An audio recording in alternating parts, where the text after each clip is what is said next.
मराठी इयत्ता 10वी 80 मार्काचा पेपर आहे, तो आपण पाहणार आहोत. विभाग 1 गद्य गुण 18. कृती 1 अ. खालील उत्तराच्या आधारे सूचनेनुसार कृती करा. 7 मार्कांसाठी उत्तर आहे. अ. खालील कृती पूर्ण करा. भारतातील स्त्रियांबाबतचा विरोधाभास. ही आकृती ॲज इट इज तुम्हाला तुमच्या पेपरमध्ये काढायची आहे. 2. चौकटी पूर्ण करा. महर्षी कर्वे यांची स्त्रियांबाबतची स्वप्ने. 2 स्वप्ने लिहायची ह्या उत्तरामध्ये तुम्ही शोधून. आता आपण उत्तरातील प्रश्नांची उत्तरे शोधूया. भारताचे अर्धांग जे स्त्रिया त्याच अनपढ राहिल्या तर देश अर्धांगवायू झालेल्या व्यक्तीसारखा होईल. एका बाजूला या देशाला आपण भारत माता म्हणतो, सरस्वतीला आपण वाङ्मयाची जननी मानतो आणि दुसरीकडे स्त्री निरक्षर अज्ञानी ठेवतो. हा चीड आणणारा विरोधाभास त्यांना घालवायचा होता. महर्षी धोंडो केशव कर्वे यांनी जपानच्या धर्तीवर इसवी सन 1916 साली भारतातले पहिले महिला विद्यापीठ 5 स्त्रियांना दाखल करून स्थापन केले. आगबोटीने प्रवास करण्याच्या त्या जुन्या जमान्यात महर्षी कर्व्यांनी जगप्रवास करून स्त्री शिक्षणाचे महात्म्य सर्वत्र बिंबवले. जगभर स्त्री शिक्षणाबद्दल सभा घेतल्या. स्त्री ही स्वाभिमानी असली पाहिजे, ती शिकली पाहिजे, उच्च विभूषित होऊन पुरुषांशी स्पर्धा करू शकली पाहिजे, हे त्यांचे स्वप्न होते. त्यात त्यांना 2 कार्य करायची होती. एका टोकावर स्त्री साक्षर करणे हे जटिल कार्य व दुसऱ्या टोकावर तिला पुरुषांच्या बरोबरीने स्पर्धेत उतरवणे हे अटीतटीचे कार्य. पुरुषप्रधान संस्कृतीत स्त्रियांवरील पारतंत्र्याचे जोखड आखडून टाकावे हे महाकठीण काम होते. गुरुत्वाकर्षणाविरुद्ध पृथ्वीबाहेर पडणाऱ्या रॉकेटसारखी क्षमता तेथे आवश्यक होती. आता स्वमत लिहायचे. स्त्री पुरुष समानता येण्यासाठी तुमचे मते कोणते उपाय करता येतील?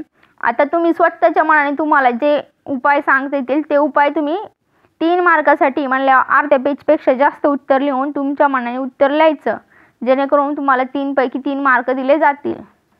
कृती 1 म्हणजे प्रश्न पहिला आकडा. खालील उत्तराच्या आधारे सूचनेनुसार कृती करा. हे पण 7 मार्कांसाठी आहे. आकृतीबंध पूर्ण करा. संतांनी लक्ष वेधलेल्या गोष्टी कोणत्या आहेत? तर 4 गोष्टी. ते आपल्याला इथे 5 गोष्टी आहेत त्या लिहायच्यात. आज आपण जगात कुठेही जाऊ शकतो, पण संत ज्ञानेश्वरांना अभिप्रेत असलेल्या माणसांना जोडणारा जिव्हाळा आज हरवला आहे. तो जपण्यासाठी मन सुसंस्कृत असायला हवे, नाहीतर राक्षसी वृत्ती निर्माण होते. ती संतांना नको आहे. चांगल्या मनाने निर्माण केलेल्या कृती जगात महत्त्वपूर्ण ठरतात. विज्ञानातील चांगले प्रकल्प समृद्धी आणतात, पण सुंदर मने ही राष्ट्राची संपत्ती वाढवतात. संतांनी याकडे लक्ष वेधले आहे. वडाचे झाड काय नम्र असते, ते सगळ्यांना सावली देते. त्याची सावली सर्वांना हवीहवीशी वाटते. झाडे स्वतः ऊन सोसतात, लोकांना सावली देतात. पर्वताच्या कुशीत जन्मलेल्या नद्या मोकळ्या मनाने पुढे वाहतात. पर्वत आपल्या जागी स्थिर राहून हे आनंदाने पाहतात. आपण कोणत्याही कामात मन आनंदी ठेवून जर काम केले तर त्यासारखा दुसरा आनंद नसतो. हे जगण्याचे खरे सूत्र आहे. स्वतः चांगले जगावे आणि स्वार्थापलीकडे जाऊन दुसऱ्याचाही विचार करावा. असे झाले तरच सुंदर समाज निर्माण होईल, सुखी होईल. हेच सर्व संतांच्या प्रार्थना करण्यामागील मर्म आहे. खालील कृती पूर्ण करा. संतांच्या प्रार्थना करण्यामागील मर्म. ह्याचं उत्तर इथे तुम्हाला वरतीच सांगितलेलं आहे. सुंदर समाज निर्माण होईल आणि तो सुखी होईल, यासाठी त्यांनी प्रार्थना केलेली आहे. हा प्रश्न आता 3रा. सामान्य माणूस व संत यांच्या प्रार्थनेतील फरक तुमच्या शब्दात लिहा. संत लोकांच्या कल्याणासाठी प्रार्थना करतात आणि समाज म्हणजे आपण फक्त आपल्या स्वार्थासाठी की मलाच हे पाहिजेत, मलाच ते पाहिजेत, त्यासाठी आपण प्रार्थना करतो. त्याबद्दल तुम्ही तुमचं मत मांडायचे. अपठित गद्य प्रश्न पहिल्यातला ई आकडा. खालील उत्तराच्या आधारे सूचनेनुसार कृती करा. पहिला प्रश्न अ 7 मार्कासाठी, आ 7 मार्कासाठी आणि हा ई 4 मार्कासाठी असे 18 मार्काचे उत्तरे तुम्हाला दिले जातील. आकृती पूर्ण करा. यश म्हणजे नेमकं काय ते आता आपल्याला पॅरेग्राफमध्ये सापडायचं आहे. रोजचा दिवस आपल्या पुढे नवीन आव्हाने घेऊन येतो. ती आव्हाने पेलण्याचे सामर्थ्य अंगी बाणायचे असेल तर स्वतःला घडवले पाहिजे. स्वतःला घडवायचे ते कशासाठी? तर जीवनात यशस्वी होण्यासाठी. काही जण कमावलेल्या अफाट पैशाला यश मानतात, पण यश म्हणजे नेमकं म्हणजे पैसा नव्हे.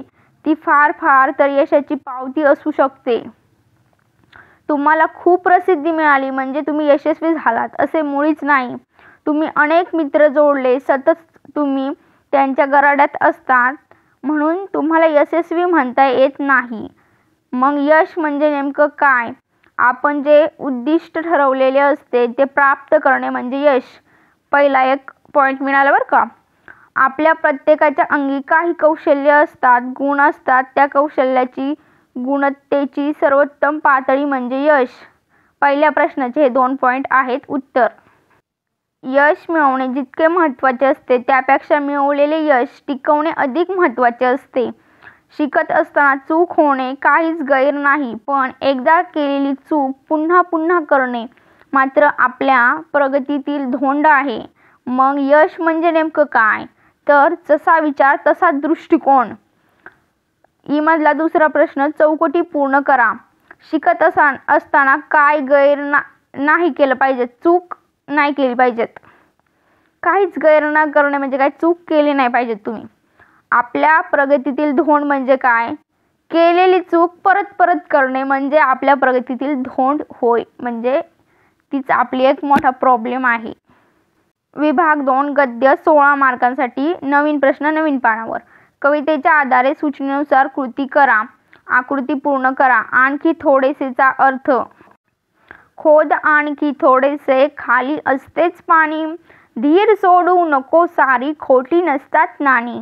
घट्ट मिटून ठेव ओठ, गाणे असते ग मनी. आर्त जन्माचे असते रित्या गळणाऱ्या पाणी.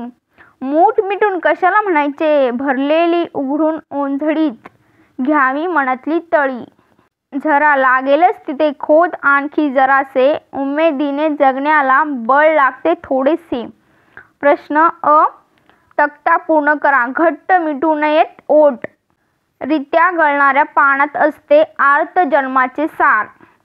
प्रश्न 3 खालील ओळींचा सरळ अर्थ लिहा. जरा लागेलच तिथे खोद आणखी जरासे म्हणजे तुमच्या मनाने इथे तुम्हाला जे वाटेल ते तुम्ही उत्तर लिहायचं याचं. काव्य सौंदर्य. धीर सोडू नको, सारी खोटी नसतात नाणी.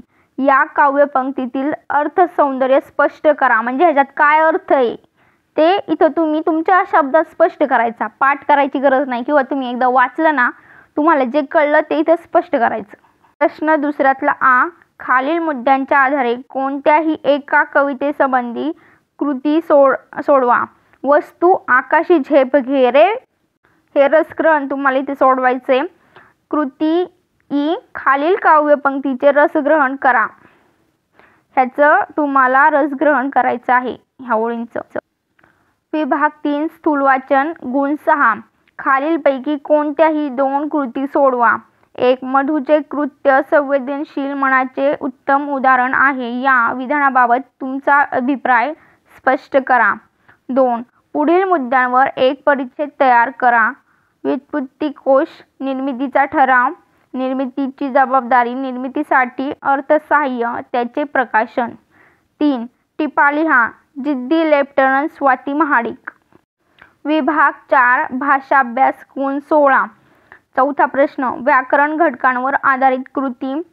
समास. खालील वाक्य वाचून त्यातील सामासिक शब्द ओळखा व विग्रह करा. 1 सहलीला जाताना पुरेसे अंथरूण पांघरून सोबत घ्यावे. अंथरूण पांघरून. बरे वाईट प्रसंग सगळ्यांच्या जीवनात येतात. बरे वाईट हा सामासिक शब्द आहे. शब्दसिद्धी. खालील तक्ता पूर्ण करा. प्रत्यय घटिक शब्द, उपसर्ग घटिक शब्द आणि अभ्यस्त शब्द. गुणवान, आनंदत्य, अत्यानंद, खळखळ, सुविचार. वाक्प्रचार. खालीलपैकी कोणत्याही 2 वाक्यप्रचारांचा अर्थ सांगून वाक्यात उपयोग करा. 1. खांद्याला खांदा लावणे. 2. पाठ फिरवणे. 3. सार्थक होणे. 4. गगन भरारी घेणे म्हणजे उंच आकाशात झेप घेणे. चौथ्यातला भाषा सौंदर्य. आ. शब्दसंपत्ती. विरुद्धार्थी शब्द लिहा. आपुलकी विरुद्धार्थी शब्द दुरावा. निरर्थक सार्थक. वचन ओळखा. 1. भिंती अनेक वचन. पान एकवचन. 3. खालील शब्दसमूहासाठी एक शब्द लिहा. कोणतेही 2. 1. दररोज प्रकाशित होणारे प्रकाशक. पर्वतावर चढणारी व्यक्ती. आणि 3 आहे कुठली अपेक्षा न ठेवणारा निरपेक्ष. 4. खालील शब्दातील अक्षरांपासून 2 अर्थपूर्ण शब्द तयार करा. वातावरण. वरण वर तार काही शब्द तयार करू शकता. लेखन नियमांनुसार लेखन. अचूक शब्द निवडा. कोणतेही 4 अचूक शब्द निवडायचे आहेत. विरामचिन्हे तक्ता पूर्ण करा. नको मी माणूसच ठीक आहे. आली मोठी जादूगार. डबल अवतरण चिन्ह आणि उद्गारवाचक चिन्ह. पारिभाषिक शब्द. खालील शब्दांना प्रचलित मराठी भाषेतील शब्द लिहा. मॉर्टेज आणि पॅटेंट. विभाग 5. उपयोजित लेखन. गुण 24. खालीलपैकी कोणतेही एक कृती सोडवा. पत्रलेखन. खालील निवेदन वाचा व त्यासाठी खालील कोणतेही एक कृती करा. लालनगर इचलकरंजी येथील कचरा कुंडीतील कचरा वेळेत न हलविल्याने नागरिकांना दुर्गंधीचा त्रास. कचरा कुंडीतील कचरा हलवण्यासाठी माननीय नगर अध्यक्षांना विनंती करणारे पत्र लिहा. कचरा कुंडीतील कचरा लवकर नेण्याबद्दल माननीय नगर अध्यक्षांना अभिनंदन करणारे पत्र लिहा. पत्रलेखनसाठी आहे और सारांश लेखन. विभाग 1 गद्य. ई उत्तराचं सारांश लेखन करायचे. कृती 5A. खालील कृती सोडवा. कोणत्याही 2. जाहिरात लेखन. खालील विषयावर आकर्षक जाहिरात तयार करा. प्रगती संगणक कोल्हापूर MSCIT कोर्सला प्रवेश मर्यादित. वयोगट 15 ते 20. बातमी लेखन. खालील विषयावर 50 ते 60 शब्दांत बातमी तयार करा. तुमच्या शाळेतील प्रजासत्ताक दिनाच्या बातमी तयार करा. कथालेखन. खालील मुद्द्यांवरून 80 ते 100 शब्दांत कथालेखन करा. गरीब कुटुंब.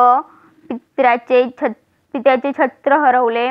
कष्ट करून शिक्षण. परिस्थितीवर मात. सुखाचे दिवस. प्रश्न ई 5व्यातला. लेखन कौशल्य. खालील लेखन प्रकारांपैकी कोणतीही एक कृती सोडवा. 8 मार्कांसाठी म्हणजे शेवटचा प्रश्न. प्रसंग लेखन. बाळासाहेब पाटील दादा हायस्कूल आटळे राज्यस्तरीय आदर्श शिक्षिका पुरस्कार प्राप्त मुख्याध्यापिका सौ ए उळागड्डे मॅडम यांचा सेवानिवृत्ती समारंभ. दिनांक 28 फेब्रुवारी 2021. माननीय आमदारांची उपस्थिती. विद्यार्थी पालक नातेवाईक मनोगते.